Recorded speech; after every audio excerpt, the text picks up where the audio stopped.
આ કુળદેવીની ભક્તિ નહીં કરી ને એટલે દુઃખ આયા ને આપણે બહાર જવું પડ્યું, મને ઓળખો ને તોડ થાય. આજે કોઈક આવન કે ખોડિયાલમાં પૂજીએ છે ને ખોડિયાલમાંની ભક્તિ તો કરીએ છે, તો શું કીધું? મેં એમ કીધું કે મારા રવિવાર ભરજે, મારા બારે આવજે.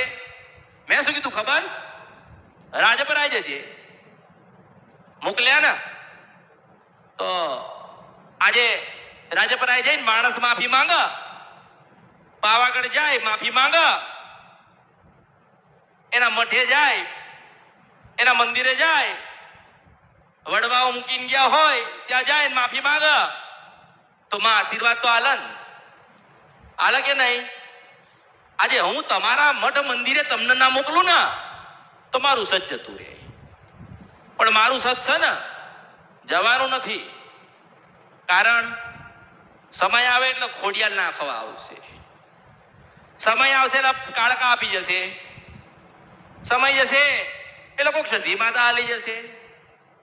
ચોટેલાની જામુન તો તૈયાર જ હોય છે, કારણ કે રીહે ગીલી માનતી નથી. નાનું ઘરમાં બાળક હોય ને સન બધાય ને જીત કરે છે ને, મને લાવો, મને મારે જોઈએ છે કે છે ને, તો આપણી માં કોને કહેશે? આપણને કહેશે ને મારે જોઈએ છે. આપણે માના હાલવાનું ને, કારણ કે જયારે આપણે જરૂર હતી ને તારે આપણી માએ આપણને આપી તું.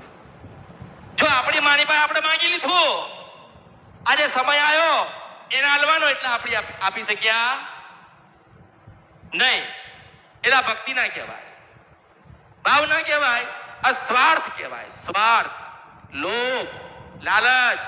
ભેગું કરી લેવું છે, હું ભેગું કરી લઈશ, હું જીવન જીવી લઈશ, હું આમ તેમ કરી લઈશ, હું પેલું કરી લઈશ.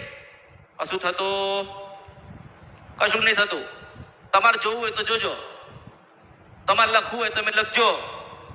તમે એવું લખો કે 5 વર્ષ પછી અમે આવું જીવન જીવીશું. બોલો, તમે ના જીવી શકો.